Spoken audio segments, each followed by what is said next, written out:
A new report endorsed by Michael Gove has attacked Novara Media. The report is written by the conservative think tank Policy Exchange, and it attacks the New York Times podcast, The Trojan Horse Affair. Now, that podcast was very critical of Michael Gove, and to jog your memory of what it was about, here's a clip.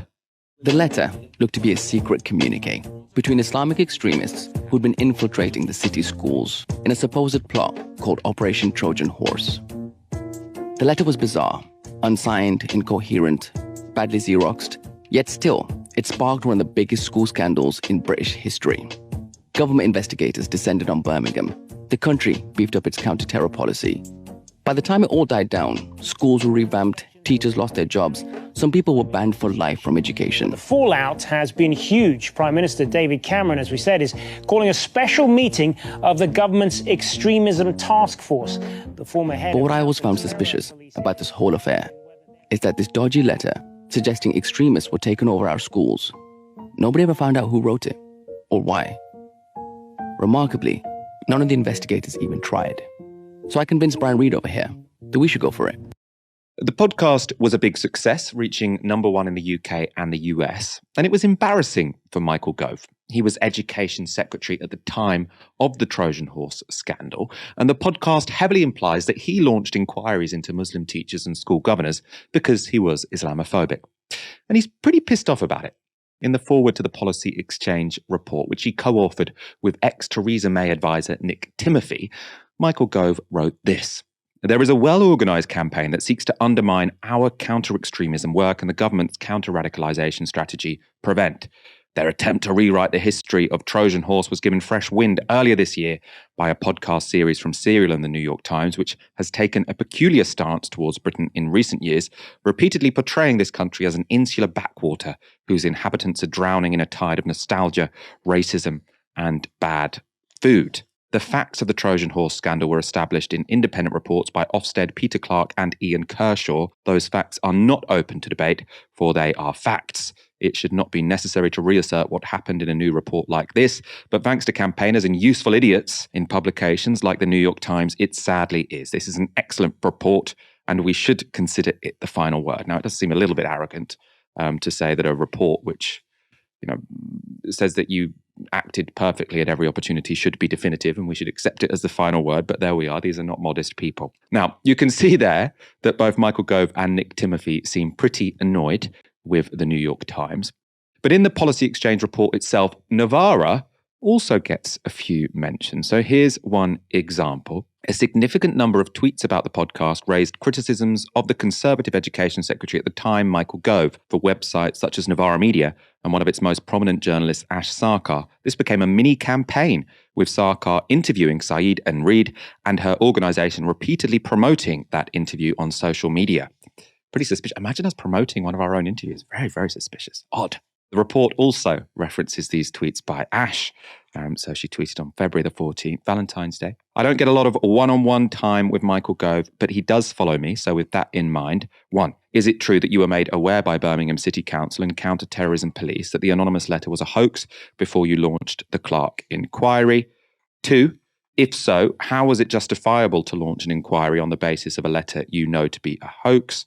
3, are you troubled by the fact the Trojan Horse affair appears to present evidence that multiple findings in the Clark report were wholly or partially untrue? And 4, why should British Muslims trust that you, as a minister, will treat them fairly when you launch an inquiry based on a letter you knew to be a hoax, supported a report which has had numerous allegations debunked, and used this report as a pretext to shape government policy? Now, the report describes these tweets as a Fred questioning Michael Gove's role in the affair. Now, it looks to me more like a Fred asking Michael Gove legitimate questions. She wants answers. Ash wants answers. She can tell me why in a moment.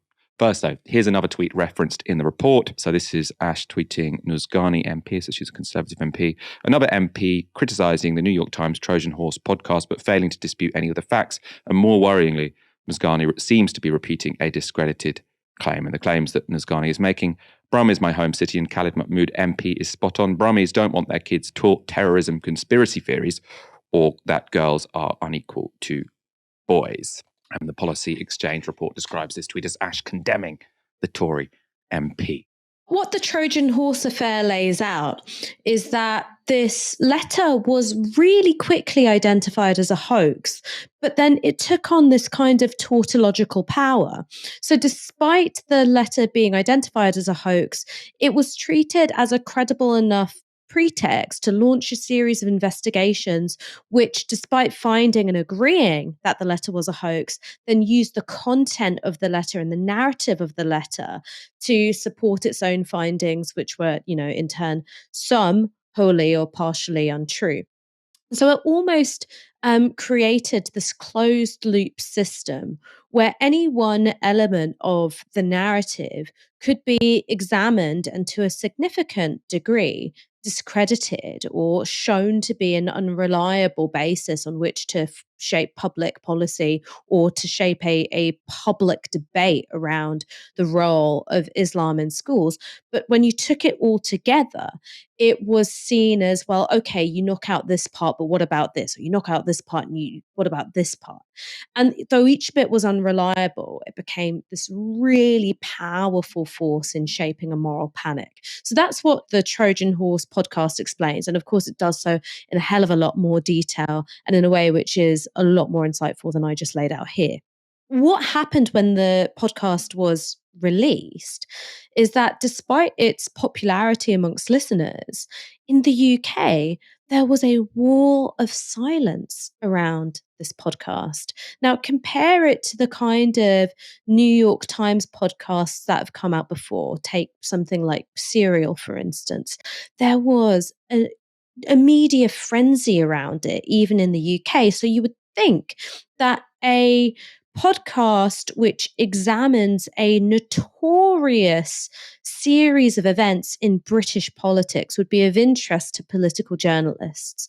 And I was shocked, if not surprised, to find that that wasn't the case. There was a wall of silence and then almost a kind of consensus, which seemed to be, formed within this sacred circle that, oh, it's a load of horse shit, it's partisan. The likes of Melanie Phillips, the likes of Nick Timothy, Sonia Soda, they all came out and said, no, this is absolutely dreadful. I believe Sonny Hundle as well, but I'm not sure if my memory is playing tricks on me there. And in trying to discredit the podcast, in fact, what all of these individuals did was pick out the claims which have been discredited in the podcast and then upholding them. And it made me think, well, what's going on here? Either you've not really paid close attention to what is being said in this podcast, or you're being deliberately obtuse about what's in it so that you can maintain the integrity of these discredited reports.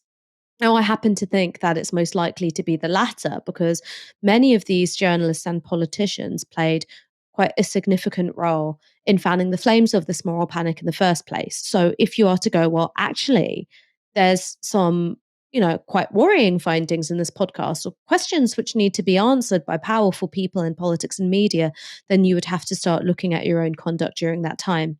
So that's why when the podcast came out, I wanted to interview Brian Reed and Hamza Syed. One is I wanted to do it because I do consider a lot of the work that New York Times puts out in terms of podcasts the gold standard of podcasting. I think that there's a lot to learn from in terms of how you tell a story and how you make investigative journalism feel like something that is alive and engaging. And then the second thing is because it's a story that I remember really well. I remember reading the news about it, and I was so disturbed by the lack of curiosity coming from colleagues in industry that, although deeply flawed, I believe in the purpose of journalism. I believe in the idea that we should be asking difficult questions of powerful people, that we should be questioning received narratives.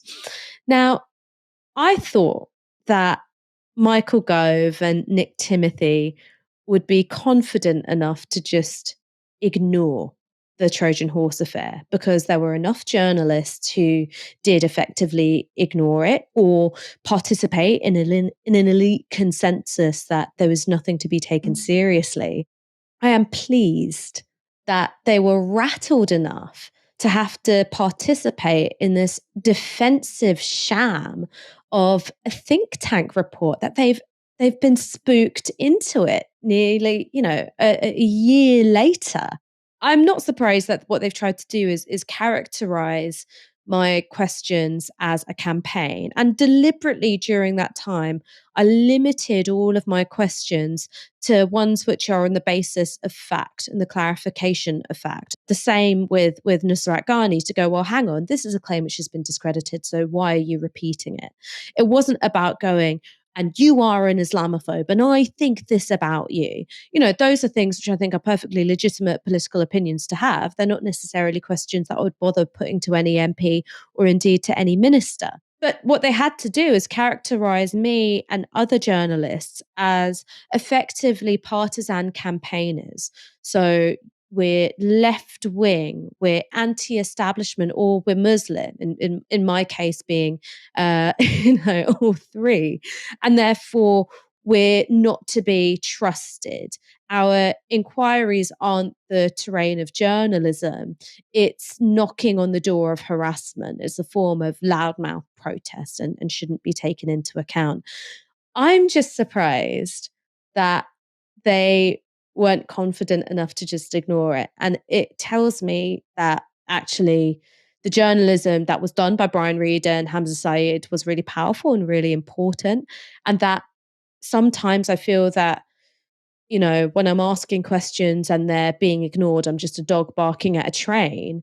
But it's kind of satisfying to know that those questions, though they went unanswered, rattled them a little bit. So I'm going to keep doing it.